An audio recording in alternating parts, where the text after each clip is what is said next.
வணக்கம். ஏப்ரல் மாதத்துடைய கடைசி நாள். இன்னைக்கான முதல் பதிவு. பங்குச்சந்தையில் நடந்த சில விஷயங்களை விரைவாக பார்க்கலாம். முக்கியமான தகவல், நான் செபி ரெஜிஸ்டர்ட் அட்வைசர் கிடையாது. நம்ம சேனல்லேருந்து எப்போதுமே ஸ்டாக் ரெக்கமெண்டேஷன்ஸ் கிடையாது. யூடியூப் சேனல் மட்டும் இல்லைங்க, மற்ற சோஷியல் மீடியா பிளாட்ஃபார்மான இன்ஸ்டாகிராம், வாட்ஸ்அப், டெலிகிராம்லேருந்து கூட நம்ம ஸ்டாக் ரெக்கமெண்டேஷன்ஸ் வழங்குவதில்லை. மேலும் பணத்தை வாங்கிட்டு எந்த சேவையும் வழங்குவது இல்லை. பல போலியான குரூப் இயங்கிட்டு இருக்கு. தயவு செய்து ஜாகிரதையாக இருங்க. இந்த வீடியோவில் காட்டக்கூடிய அனைத்து கம்பெனிகளும் வெறும் இன்ஃபர்மேஷனல் பர்பஸ்க்காக மட்டுமே முதலீடு செய்யுங்கன்னு சொல்கிற வீடியோ கிடையாது. எந்த ஒரு முதலீட்லையும் ரிஸ்க் இருக்கும். ரிஸ்க் புரியாமல் இன்வெஸ்ட் செய்யாதீங்க. ரிஸ்க் புரியலைன்னா தயவு செய்து இன்வெஸ்ட்மெண்ட்டை தவிர்த்துருங்க. நம்ம ருபி டிரைவர் சேனலை ஆதரிக்கிற அனைத்து நல்ல உள்ளங்களுக்கும் நன்றி.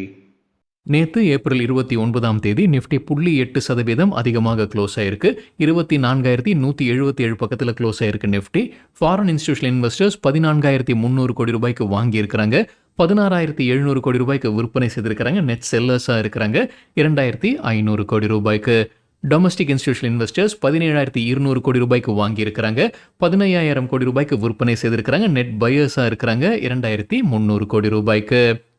இன்னைக்கு ஏப்ரல் 30 குவார்ட்டர்லி ரிசல்ட் அறிவிக்கக்கூடிய சில கம்பெனிகளுடைய பெயர்கள்: Hindustan Unilever, Adani Ports, Adani Enterprises, Mazagon Dock Ship Builders, Indus Towers, IDBI Bank, NALCO, Sona BLW, Laurus Labs, Central Bank of India, doctor Lal Path Labs, Kajaria Ceramics அவங்க பைபேக் உறுத்தின முடிவும் இன்னைக்கு எடுக்க போகிறதாக சொல்லியிருக்கிறாங்க. ACC, RR Cable, HFCL, RailTel Corporation மற்றும் எவரடி இண்டஸ்ட்ரீஸ்.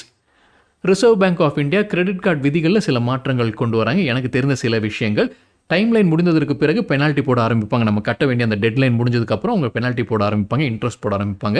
இப்போ என்ன மாற்றம் கொண்டு வந்திருக்காங்கன்னா, 3 நாட்கள் கூடுதலாக கால அவகாசம் கொடுக்குறாங்க. ஸோ நம்ம டெட்லைன் முடிஞ்சு 3 நாட்களுக்குள்ள பணத்தை கட்டலாம். அது வரைக்கும் பெனால்ட்டி போடக்கூடாது. 3 நாட்கள் கழித்து தான் பெனால்ட்டி போடணும். அந்த புது விதியை கொண்டு வராங்க. அதே போல் அவுட்ஸ்டாண்டிங் அமௌண்ட்டுக்கு மட்டும்தான் பெனால்ட்டி போட முடியும். ஒட்டுமொத்த பில்டு அமௌண்ட்டுக்கு பெனால்ட்டி போட முடியாதுன்றது கொண்டு வராங்க. எந்த தேதிக்கு இதை அமல்படுத்துறாங்கன்றது தெரியல. அந்த தேதியை சரி பார்க்க வேண்டும். எனக்கு தெரிந்த வரைக்கும் அடுத்த ஆண்டு 2027 ஏப்ரல் 1 இது நடைமுறைப்படுத்துறாங்கன்றது நினைக்கிறேங்க. என்ன முறை சரி பார்க்க வேண்டும். தகவல் நமக்கு கிடைத்தது NDTV-லிருந்து. காக்னிசன்ட் டெக்னாலஜி சொல்யூஷன் CTS அவங்களுடைய குவார்ட்டர்லி ரிசல்ட் அறிவிச்சிருக்கிறாங்க. நம்ம ஐடி கம்பெனியில் இதை உன்னிப்பாக கவனிச்சுக்கிட்டு இருப்பாங்க. ரெவென்யூ இயர் ஆன் இயர் 6% அதிகரிச்சிருக்கு. $5.4 பில்லியன். கான்ஸ்டன்ட் கரன்சி பேசிஸில் 3.9% வளர்ச்சியை பார்த்துருக்கு இயர் ஆன் இயர் கம்பேரிசனில். Operating margin 15.6%. Year on year compare பண்ணும்போது 110 பேசிஸ் பாயிண்ட்ஸ் குறைஞ்சிருக்கு. Net profit $662 million. Year on year compare பண்ணும்போது ஃப்ளாட்டாக இருக்குது. Earnings per share $1.39. Year on year compare பண்ணும்போது 3.7% அதிகரிச்சிருக்கு. Q2க்கான கைடன்ஸ் கொடுத்துருக்குறாங்க. அவங்களுடைய ரெவென்யூ க்ரோத் கான்ஸ்டன்ட் கரன்சி பேசிஸில் 3.2% முதல் 4.7% இடையே இருக்கும்னு சொல்லியிருக்கிறாங்க இயர் ஆன் இயர் பேசிஸில். முழு ஆண்டு 2026 அவங்க கொடுத்துருக்கக்கூடிய guidance revenue growth constant currency பேசிஸில் 4 முதல் 6.5% இடையே இருக்கும்னு சொல்லியிருக்கிறாங்க CTS. ITC நேற்று நல்லா பர்ஃபார்ம் பண்ணியிருக்கிறாங்க. க்ளோசிங் பேசிஸில் 4% அதிகரித்தது ITCயுடைய ஷேர் ப்ரைஸ். NDTV ப்ராஃபிட்டில் ஒரு தகவல் கொடுத்துருக்காங்க. சிகரெட் விலையை ITC உயர்த்துவதற்கான வாய்ப்பு இருக்குது. ITC மட்டுமல்ல, காட்ஃப்ரே ஃபிலிப்பும் உயர்த்துவதற்கான வாய்ப்பு இருக்குது. மே மாதத்தில் 17% வரைக்கும் அவங்க உயர்த்துவதற்கான வாய்ப்புகள் இருக்குன்னு NDTVயில் தகவல் கொடுத்துருக்குறாங்க. மாருதி சுசுகி குறித்து NDTV ப்ராஃபிட்லேருந்து கிடைத்த தகவல்: கம்பெனியுடைய சேர்மன் RC பார்கவா பேட்டி கொடுத்துருக்கிறாருன்னு நினைக்கிறேங்க. கம்பெனியுடைய வளர்ச்சி 10% இருக்கும்னு நம்பிக்கை தெரிவிச்சிருக்கிறாரு. நேற்று மாருதி சுசுகியுடைய ஷேர் பிரைஸ் நல்லா பர்ஃபார்ம் பண்ணியிருந்தது. ரிசல்ட் ரியாக்ஷனாக இருந்திருக்கலாம். அவர் சில பிரச்சனைகளை சுட்டி காட்டியிருக்கிறார். ஈரான் போர், கமாடிட்டி பிரைஸ் அதிகரிக்குது, அதே போல் இந்த பெட்ரோல் டீசல் விலை அதிகரிக்குமா அதிகரிக்காதான்ற ஒரு டைலமா. ஸோ இதெல்லாமே கருத்தில் கொண்டு அவர் வளர்ச்சி 10% இருக்கும்னு நம்பிக்கை தெரிவிச்சிருக்கிறாரு RC பார்கவா, மாருதி சுசுகியுடைய chairman. Indian Overseas Bank quarterly result அறிவிச்சிருக்கிறாங்க. NDTV ப்ராஃபிட்லேருந்து கிடைத்த டேட்டா: நெட் ப்ராஃபிட் 1,505 கோடி ரூபாய், இயர் ஆன் இயர் 43% அதிகரித்தது. நெட் இன்ட்ரெஸ்ட் இன்கம் 3,470 கோடி ரூபாய், இயர் ஆன் இயர் 11% அதிகரித்தது. Cross NPA ratio 1.42%. போன குவார்ட்டரில் 1.54% இருந்தது. நெட் NPA ரேஷியோ, NPAன்றது நான் பர்ஃபார்மிங் அசெட்ஸ், 0.21%. போன குவார்ட்டரில் 0.24% இருந்தது. இந்தியன் பேங்க் குவார்ட்டர்லி ரிசல்ட் மற்றும் டிவிடெண்ட் அறிவிச்சிருக்கிறாங்க. டிவிடெண்ட் ஒரு ஷேருக்கு $18.25. அதற்கான ரெக்கார்ட் டேட் ஜூன் 10. ஸ்டாண்டலோன் பேசிஸில் நெட் ப்ராஃபிட் 3,103 கோடி ரூபாய், இயர் ஆன் இயர் 5% அதிகரித்தது. நெட் இன்ட்ரெஸ்ட் இன்கம் 7,110 கோடி ரூபாய், இயர் ஆன் இயர் 11% அதிகரித்தது. கிராஸ் நான் பர்ஃபார்மிங் அசெட்ஸ் ரேஷியோ 1.18%. போன குவார்ட்டரில் 2.23% இருந்தது. Net NPA ratio 0.15%. போன குவார்ட்டருடன் ஒப்பிடும்போது ஃப்ளாட்டாக தான் இருந்திருக்கு. அதானி பவர் குவார்டர்லி ரிசல்ட் அறிவிச்சிருக்காங்க. என்டிடிவி ப்ராஃபிட்ல இருந்து கிடைத்த டேட்டா கன்சாலிடேட்டட் பேசிஸ்ல நெட் ப்ராஃபிட் 4270 கோடி ரூபாய், quarter on quarter 72%, year on year 64% அதிகரிச்சிருக்கு. ரெவென்யூ 14,223 கோடி ரூபாய், குவார்டர் ஆன் குவார்டர் 14% அதிகரித்தது. இயர் ஆன் இயர் கம்பேர் பண்ணுவது ஃபிளாட்டா இருந்திருக்கு.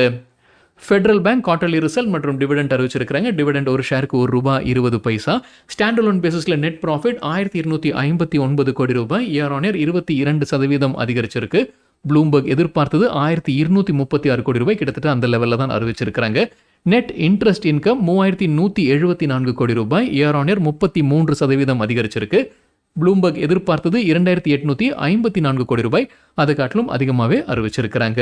நெட் இன்ட்ரெஸ்ட் மார்ஜின் 3.74%, போன வருடம் இதே குவார்ட்டரில் 3.12%. ப்ளூம்பர்க் எதிர்பார்த்தது 3.15%. கிராஸ் நான் பர்ஃபார்மிங் அசெட்ஸ் ரேஷியோ 1.62%, போன குவார்ட்டரில் 1.72% இருந்தது. நெட் என்பிஏ ரேஷியோ 0.2%, போன குவார்ட்டரில் 0.4% இருந்தது. பஜாஜ் ஃபினான்ஸ் குவார்டர்லி ரிசல்ட் மற்றும் டிவிடெண்ட் அறிவிச்சிருக்காங்க. டிவிடெண்ட் ஒரு ஷேருக்கு ₹6, அதற்கான ரெக்கார்ட் டேட் ஜூன் 30. ஸ்பெஷல் டிவிடெண்ட்டும் அறிவிச்சிருக்காங்க, அதை சேர்த்து தாங்க ₹6. ஸ்பெஷல் டிவிடெண்ட் 60 பைசா ஒரு ஷேருக்கு. ஏன் ஸ்பெஷல் டிவிடெண்ட் கொடுத்துருக்காங்கன்னா, பஜாஜ் ஹவுசிங் ஃபினான்ஸை விற்பனை செய்ததன் மூலமாக உங்களுக்கு எக்ஸப்ஷனல் கெயின் கிடைச்சிருக்கு, அதை அவங்க டிஸ்ட்ரிபியூட் பண்ணுறாங்க. அதற்கு 60 பைசா ஒரு ஷேருக்கு. ஒட்டுமொத்தமாக டிவிடெண்ட் ₹6. Q4க்கான நம்பர்ஸ் மணி கண்ட்ரோல்லேருந்து கிடைத்தது. நெட் ப்ராஃபிட் 5465 கோடி ரூபாய், இயர் ஆன் இயர் 22% அதிகரித்தது. ரெவென்யூ 21,606 கோடி ரூபாய், இயர் ஆன் இயர் 18% அதிகரித்தது. Net interest income year on year 20% அதிகரித்தது.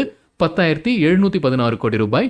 கிராஸ் என்பிஏ ரேஷியோ 0.27%, போன குவார்ட்டரில் 0.29%. நெட் என்பிஏ ரேஷியோ 0.11%, போன குவார்ட்டர்லையும் 0.11% இருந்தது. சில நிறுவனங்கள் டிவிடெண்ட்ஸ் அறிவிச்சிருக்கிறாங்க. நவின் ஃப்ளூரின் ₹8.60 டிவிடெண்ட், அதற்கான record date June 12. Ador Welding Limited ₹23 dividend. MAS Financial Services 75 paisa dividend அறிவிச்சிருக்கிறாங்க. Shree Digvijay Cement ₹1. Capital Small Finance Bank ₹5 dividend, அதற்கான record date June 18. Vedanta quarterly result அறிவிச்சிருக்காங்க. என்டிடிவி ப்ராஃபிட் மற்றும் சிஎன்பிசி டிவி 8லேருந்து கிடைத்த தகவல் ஹையஸ்ட் எவர் ப்ராஃபிட் இந்த குவார்டர் தான் கிடைச்சிருக்கு. அவங்களுக்கு குவார்டர்லி ப்ராஃபிட் இந்த குவார்டர் தான் கிடைச்சிருக்கு. ப்ராஃபிட் மட்டும் இல்லைங்க, ரெவென்யூ எவிட்டாவும் ரெக்கார்ட் ஹையாக எட்டியிருப்பதாக சொல்லியிருக்கிறாங்க சிஎன்பிசி டிவி 18ல். கன்சாலிடேட்டட் பேசிஸில் நெட் ப்ராஃபிட் 9,352 கோடி ரூபாய், குவார்டர் ஆன் குவார்டர் 20% அதிகரித்தது. இயர் ஆன் இயர் 89% அதிகரித்தது. வருவாய் 51,524 கோடி ரூபாய், குவார்டர் ஆன் குவார்டர் 12% அதிகரித்தது. இயர் ஆன் இயர் 29% அதிகரித்தது. எபிட்டா அல்லது ஆப்ரேட்டிங் ப்ராஃபிட் 18,447 கோடி ரூபாய், quarter on quarter 22%, year on year 59% அதிகரித்தது. எபிட்டா மார்ஜின் 44%, போன குவார்டரில் 41%, போன வருடம் இதே குவார்டரில் 35%. பந்தன் பேங்க் நேற்று நல்லா பர்ஃபார்ம் பண்ணியிருந்திருக்காங்க. ரிசல்ட் ரியாக்ஷன் இருந்திருக்காங்க. 11% அதிகரித்தது க்ளோசிங் பேசிஸில். Brokerages ரிசல்ட்டுக்கு பிறகு என்ன ரேட்டிங் டார்கெட் பந்தன் பேங்க்குக்கு கொடுத்துருக்காங்க. மெக்வரி தொடர்ந்து அண்டர் பர்ஃபார்ம் ரேட்டிங், எதிர்பார்க்குற டார்கெட் 130, இப்போ 200 பக்கத்தில் ட்ரேட் ஆகிட்டு இருக்கு. சிஎல்எஸ்ஏ தொடர்ந்து அவுட் பர்ஃபார்ம் ரேட்டிங், எதிர்பார்க்குற டார்கெட் 220. ஜெஃப்ரீஸ் தொடர்ந்து பை ரேட்டிங், எதிர்பார்க்குற டார்கெட் 215. யூபிஎஸ் தொடர்ந்து நியூட்ரல் ரேட்டிங், எதிர்பார்க்குற target ₹200. Garden read Shipbuilders நேற்று நல்லா பர்ஃபார்ம் பண்ணியிருந்திருக்காங்க. இன்ட்ராடேல 15% அதிகரித்தது. அவங்களுடைய குவார்டர்லி ரிசல்ட் ரியாக்ஷனாக இருந்திருக்கலாம். மணி கண்ட்ரோல் மற்றும் சிஎன்பிசி டிவி 8லேருந்து கிடைத்த தகவல் ஏப்ரல் மாதம் தான் சிறந்த மாதமாக இருந்திருக்கு. 68% அதிகரிச்சிருக்கு. அவங்களுடைய வரலாறுலேயே சிறந்த மாதமாக ஏப்ரல் மாதம், இந்த ஏப்ரல் மாதம் இருந்திருக்கு. 68% அதிகரிச்சிருக்கு. மே 2025 56%, ஜூன் 2024 53% அதிகரிச்சிருக்கு கார்டன் ரீட் ஷிப் பில்டர்ஸுடைய ஷேர் பிரைஸ். அதுக்கப்புறம் இந்த ஏப்ரல் மாதத்தில் 68% அதிகரிச்சிருக்கு. அதே செக்டரில் இருக்கக்கூடிய மற்ற நிறுவனங்களும் நேற்று நல்லா பர்ஃபார்ம் பண்ணியிருக்காங்க. Cochin Shipyard, Mazagon Dock Ship Builders நல்லா பர்ஃபார்ம் பண்ணியிருக்காங்க. அதே போல் GE Shipping Corporation of India, சிமெக் போன்ற நிறுவனங்களும் நேற்று கிரீனில் இருந்திருக்குன்னு மணி கண்ட்ரோல் மற்றும் சிஎன்பிசி டிவி 18ல் அப்டேட் கொடுத்துருக்காங்க. எம்வி ஃபோட்டோ வோல்டாயிக் நேற்று நல்லா பர்ஃபார்ம் பண்ணியிருக்காங்க. புது 52 வீக் ஹையை நேற்று எட்டியிருக்கு share price. Jefferies buy recommendation கொடுக்குறாங்க Q4 ரிசல்ட்டுக்கு பிறகு. எதிர்பார்க்குற டார்கெட் 350, இப்போ 290 பக்கத்தில் ட்ரேட் ஆகிட்டு இருக்கு எம்வி ஃபோட்டோ வோல்டாயிக். இந்திய ரூபாயின் மதிப்பு $க்கு நிகராக நேற்று 14 பைசா ரெட்டில் க்ளோஸ் ஆயிருக்கு. 94.82 லெவலில் க்ளோஸ் ஆயிருக்கு. ஆல் டைம் லோ பக்கத்தில் இந்திய ரூபாயின் மதிப்பு இருப்பதாக என்டிடிவியில் தகவல் கொடுத்துருக்குறாங்க. ஷாம் மெட்டாலிக்ஸ் குறித்து சிஎன்பிசி டிவி 18லேருந்து கிடைத்த ஒரு தகவல். நேற்று இன்ட்ராடேல நல்லா பர்ஃபார்ம் பண்ணியிருக்கு கம்பெனியுடைய ஷேர் பிரைஸ். கேபிட்டல் எக்ஸ்பெண்டிச்சர் அவங்க அதிகரிக்கிறாங்க. முன்ன அவங்க சொல்லியிருந்தது 16,000 கோடி ரூபாய் முதலீடு செய்து அவங்களுடைய உற்பத்தி திறனை விரிவாக்கம் செய்கிறாங்க. அதில் ஏற்கனவே 8,700 கோடி ரூபாய் இன்வெஸ்ட் பண்ணி முடிச்சிருக்கிறாங்க. இப்போ கூடுதலாக 2,700 கோடி ரூபாய் முதலீடு செய்திருப்பதாக சொல்லியிருக்கிறாங்க ஷாம் மெட்டாலிக்ஸ். 2029க்குள்ளார அவங்களுடைய உற்பத்தி திறனை அதிகரிக்க இருப்பதாக சொல்லியிருக்கிறாங்க. தகவல் நமக்கு கிடைத்தது சிஎன்பிசி டிவி 18லேருந்து. மேன் இன்ஃப்ரா குறித்து சிஎன்பிசி டிவி 18லேருந்து கிடைத்த ஒரு தகவல். நேற்று இன்ட்ராடேல 7% அதிகரித்தது. கம்பெனிக்கு மும்பையில் ஒரு ரீடெவலப்மெண்ட் ப்ராஜெக்ட் கிடைச்சிருக்கு. அது வழியாக 2,000 கோடி ரூபாய் வருவாய் கிடைக்கும்னு சொல்லியிருக்கிறாங்க. மேன் ஆராத்யா இன்ஃப்ரா கன்ஸ்ட்ரக்ஷன் எல்எல்பின்ற நிறுவனத்துக்கு தான் இந்த கான்ட்ராக்ட் கிடைச்சிருக்கு. அதில் மேன் இன்ஃப்ராவுடைய பங்கு 50.5%.